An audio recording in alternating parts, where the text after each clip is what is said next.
Coming up in this episode, it's been a year since the shooting at Lekkigate that claimed the lives of innocent protesters in Lagos, Nigeria. Also, did the Nigerian government pay bandits 20 million naira so that they would not shoot down Buhari's plane? In Swaziland, a revolution is taking place right now as the people are asking to become a republic. In Namibia, the people are rejecting a $1 billion offer from Germany as reparation. And of course, we featured a Nigerian man, a 22-year-old, who built a borehole for a community against all odds. Don't forget that you can always fast forward to the story that you would like to watch by clicking on the timestamp in the description below. Also, if you're yet to follow us on Facebook, Twitter, and Instagram, we're hoping that you will do that. And do not forget to subscribe to our YouTube channel. Call it over, roll the camera.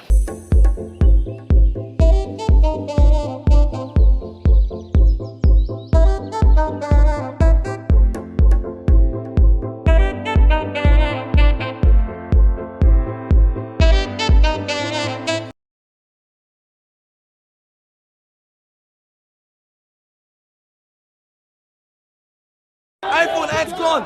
We are robbing, we are stealing. What's the issue? What do you want? What do you want? Just leave the road. Ladies and gentlemen, on the 20th of October 2020, a lot of people were killed and this was that. So why would you come out, shoot at people, and then you're coming tomorrow and telling us that it was bloodless and bodiless?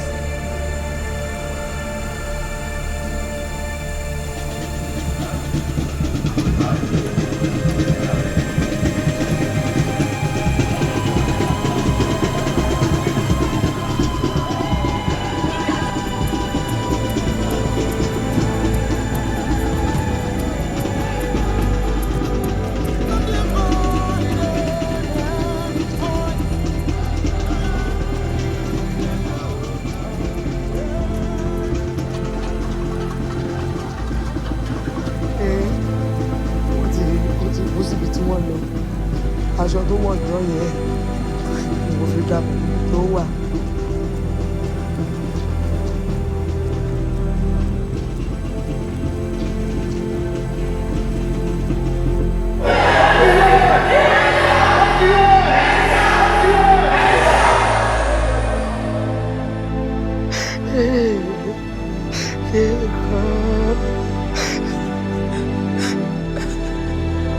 My friend's died here! My friend's died here!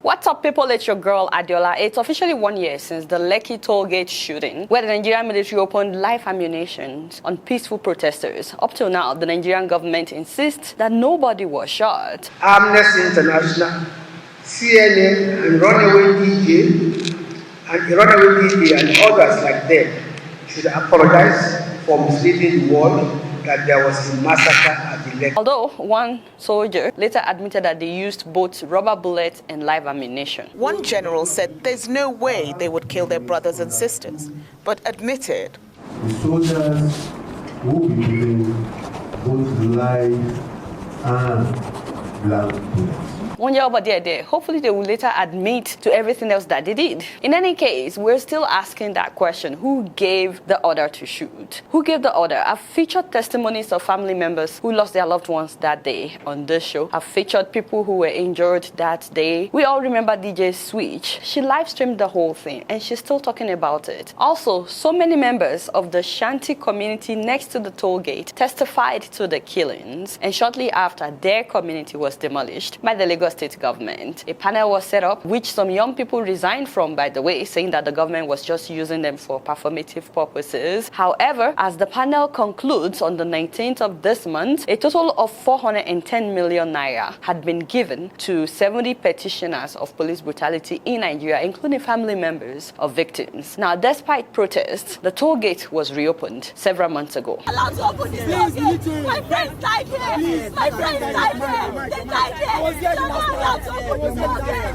You're not allowed to open this door again. Look at me. Look at me. I have an ID card, but nothing happens because I'm a Nigerian. Just imagine. And of course, a year later, as people protested, remembering the NSAS movement, the security forces continues to arrest and harass young people.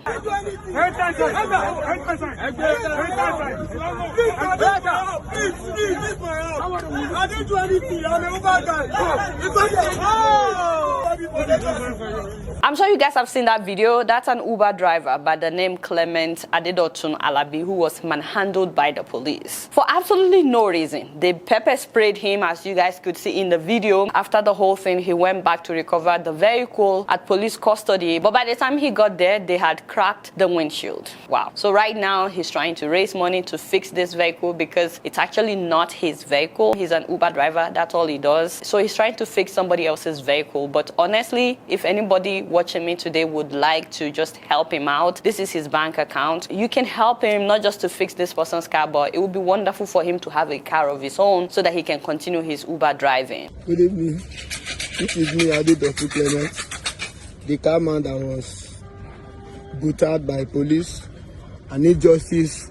I just came back to demand for my car. When I hear they are shooting, I have to come down and run for my life because that was how some people were killed the other time, which we had. So I just have to run from there, leave my car. Okay, after the thing came down, I now went back. I didn't meet my car there, so I just took to one of the neighborhood guy. That okay, guy, I parked my car there when they were shooting, so I have to run. And he said, okay, I should meet people there. So I now when getting there, they started brutally me. They started beating me. They said I enter black by there. They people. And don't forget, if you want to help him from outside Nigeria, like in the US, for example, you can use SendWave to send the money to him. It will be available for him instantly. And it's not just regular people. Even journalists were harassed for covering the 1-year anniversary. What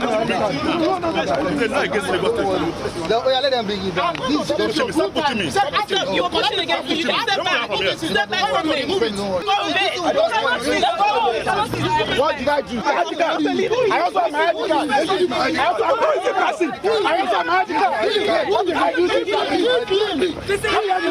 Wow. I mean, they're still trying to silence us, telling us that we didn't see what we saw. You know, my biggest issue is with these policemen and women acting like zombies, for lack of better words. Even you are not enjoying this country. Many of them are not paid. Those who are paid are not well paid among them. Nevertheless, they are harassing civilians for dictators. What happened to your conscience? What happened to the oath that you took to protect civilians? And you know what? No matter what they do, we would never forget October 2020. Of course, our deepest condolences goes to those who lost their loved ones that day. When his mother found him early the next morning, he had been shot in the chest. She tried to rush him to a hospital, but he died in her arms in a car. And Tokanlomo, you know, it's usually when you're directly affected that you feel and understand what these people are going through. It's so sad, but I still see some Nigerians who are siding with the government, saying that nobody was killed that day. Nigerians, we can do better than this. You know, as DJ Biggin said, less than 40 months to yet another election, and the youth of Nigeria still haven't come forward with a representative. The older politicians are proactive, and they already have candidates. So then we need not complain with whatever we end up with. Wake up, Nigeria, wake up. It's so true. Corrupt people are getting ready big time for this coming election. They're not hiding it. We need good people at all levels of government. We need young people to get involved from the grassroots level. You need to run for local government chairman. You need to run for state senate before you would start running for governorship or presidency. If we are not involved in the grassroots, we cannot expect them to let us in at the federal level. I'm not saying you shouldn't run for presidency. I'm just saying we need to start from the grassroots. Please. Also, let's not forget that there are no polling units on the internet. A lot of people say a lot online, but then when it comes to actually putting action behind their words, they don't do that. You need to go out, you need to get your PVC, you need to register, and you need to vote. I'm really hoping that someday Nigerians abroad will be allowed to participate in the election, that they will be able to run and they'll be able to vote. You guys not do know much. Guess what? I'm just keeping it real. Now, speaking of police brutality in Nigeria, I'm sure that you guys saw the video of this police officer beating up a passenger on the expressway in Kogi State. They stopped the bus trying to extort the driver, of course, and the passengers, and they searched the bus and found out that one passenger was carrying a laptop, a student, and that was his offense. That was how they demanded for a bribe, 25,000 naira from this guy, all because he was carrying a laptop. This is so backwards. I can't even articulate how ridiculous this is. Now, the guy is a student, and he said that he didn't have the 25,000, so they insisted that he must call his family members and tell them to transfer money into his account. Okay, that's what bandits do. That's what kidnappers do. To now hear that police officers are doing the same thing, I said the devil is a liar. Honestly, this is an outright robbery, armed robbery in daylight. These are robbers in uniform. And then they took the guy to the ATM to withdraw the money to give it to them in cash so that they would not be traced to the money. Wow, we have suffered in the hands of the Nigerian police. These were not bandits. These people probably went to school. I'm sure that they are all Christians going by their names, and they probably go to church. I mean, look at their names. ASP Isaiah Barnabas, Inspector Ifedugu Godwin, Sergeant Emmanuel Ochinma, and CPL Umame Mateas. So another passenger challenged them for harassing the guy, and that was how they started beating up that other passenger. Yeah? Look at what Nigeria police is doing to the citizens of this country. The first one of our passenger enter motor, go withdraw money for ATM. All the drivers park now, so this thing is not right.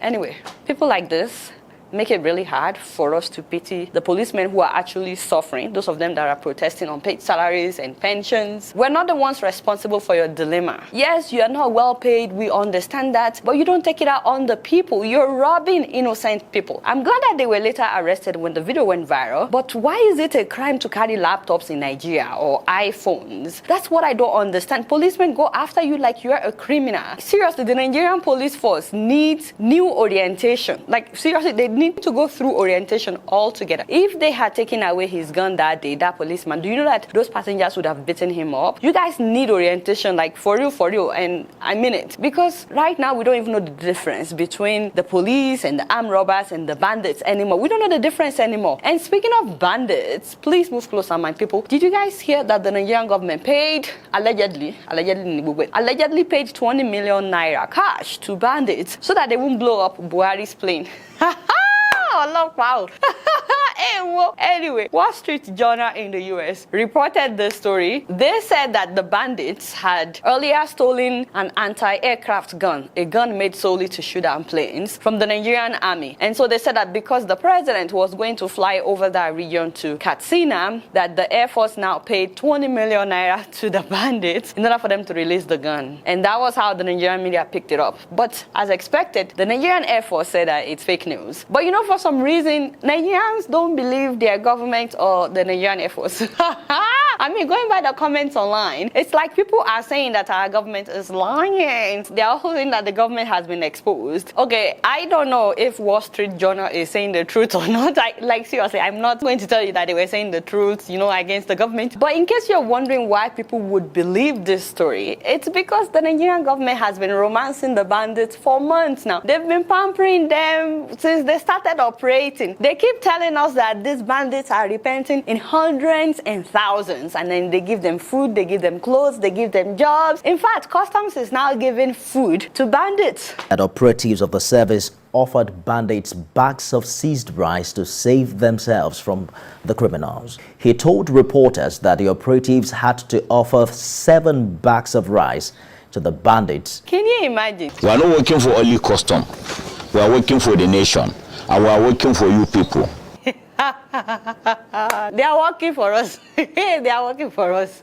I sacrifice my life to go to do Sema, to enter the bush where the bandits are. If I tell you last time we have encounter with them, to the extent that they are a little bit friendly with us. Friendly? He said he sacrificed his life. Hey, Jesus. We seized 37 bags of rice. They say, okay, if we are to go, they have to take 7 bags. We give them 7 bags to save our life. So you see the risk I took. How did we get here? Like, seriously? So please correct me if I'm wrong, but so did they seize 37 bags from regular people that are working and then give 7 to bandits? Hey, Jesus. I didn't mean Okay, let me. How did we get here? You see why Nigerians will believe that the government will pay 20 million naira to bandits. And you know this is not the first time they've paid them millions of naira because these bandits have kidnapped thousands of school children. Thousands. And there has been several cases that the government did not even look at the direction of the kidnapped students and staff members, that they basically left them to the mercy of the bandits, and then their family members were the ones running around to gather money to give to the bandits. And guess what? The government that paid 20 million naira to bandits continues to borrow money for development. I mean, this whole thing is embarrassing. It's embarrassing. It's embarrassing. Bring back our money to implement the budget. We have to stop borrowing. Thank you so much, my father. Like, it is embarrassing. I am worried. Even my blood pressure go high as I had the debt service. 3.something trillion debt service. While people are suffering in this country, some are living with 1 square meal. They eat once. Preach, preach. This man is making a lot of sense, I'm telling you. And you know, after romancing with the bandits, now the bandits have started bombing our railways and trains. We left Abuja around 7 p.m. on Wednesday and just approaching Kaduna, about 40 kilometers to Kaduna. And then we had a loud sound, bam! And from there, we've not had anything from the officials until after 4 hours. And we're locked up in the train without water, and you know, it's pathetic. Somebody needs to have that experience to tell you how we felt yesterday. Wow. As in, Benny, trains that we bought with loans. Railway that was constructed with debt. We are yet to pay for these structures, you know. And our government is paying them, giving them food, giving them appointments, while they are doing what bandits do.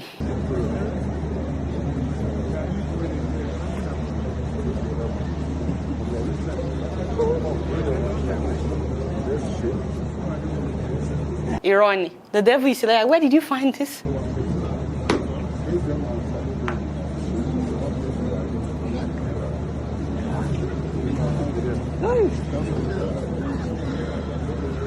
How is this even possible? Jesus. We have suffered. Play it one more time.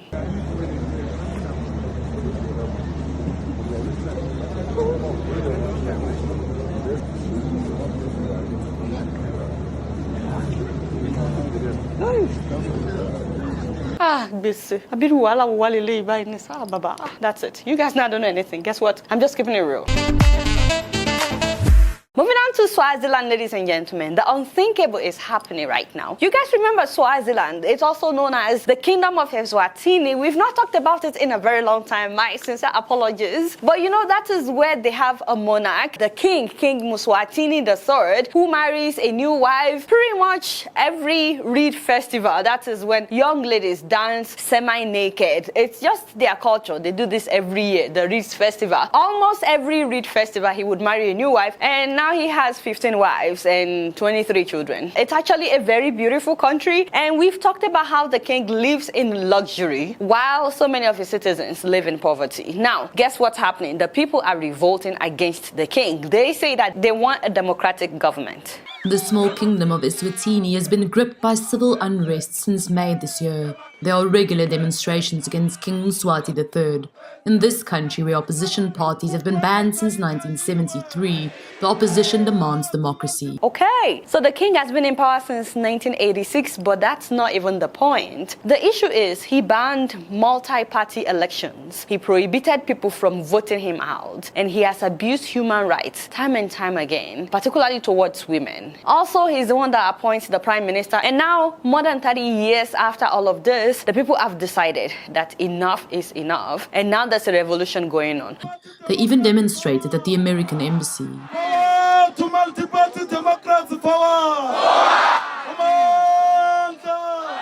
The opposition wants the international community's help. Now, what shocked me, my people? Well, I don't know. It doesn't really shock me, but that's just indicative of part of the problem. But it doesn't really shock me because this happens all the time. Well, guess what? Other African nations are sending envoys to Swaziland to begin discussions, okay? Including President Cyril Ramaphosa of South Africa, among others. And wouldn't you know it, but the internet was shut down in Swaziland. Go figure. So, mobile operators, cell phone operators have told Facebook and its associate companies companies like WhatsApp to suspend operations in Swaziland until further notice.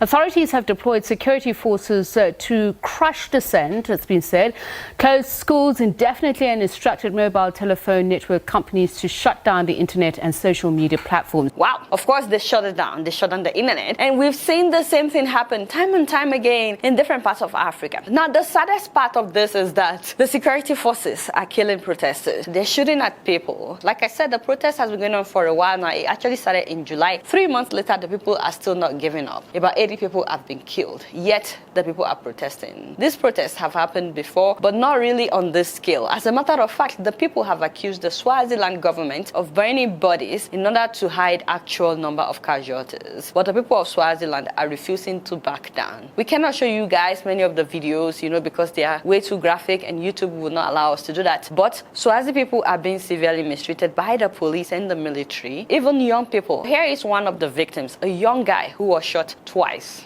It was clear that he is a bystander, but he was still shot, and as a result, he cannot walk, he cannot sit, because his spinal cord was damaged.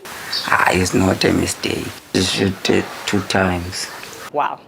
I mean, why? It makes absolutely no sense. I still don't understand why the police in Africa would attack their fellow Africans for the sake of dictators. How does that make any sense whatsoever? I like to imagine that even the police themselves are suffering in this Swaziland, yet they're attacking civilians because of a dictator. It should not be like that. If you're from Swaziland, please, we would like to hear from you about what is happening in your country. You guys not know much. Guess what? I'm just keeping it real.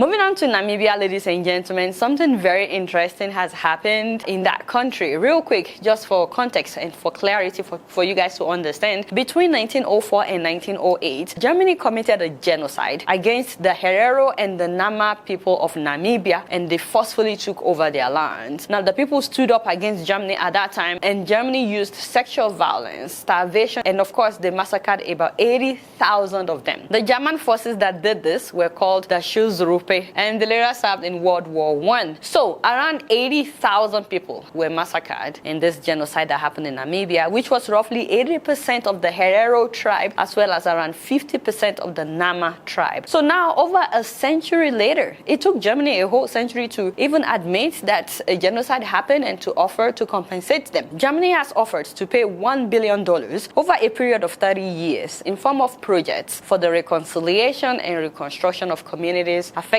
by the genocide as a form of reparation. Around 300 protesters stormed Namibia's parliament on Tuesday. Inside, lawmakers had been due to vote on a $1 billion compensation offer from Germany. But demonstrators from the affected communities say it's not enough. Okay, the reason that Namibians find this insulting is, first of all, it took Germany more than a century to admit to the genocide. Second of all, Germany pays more than that to some countries where they killed less people. Even Greece is asking for £279 billion.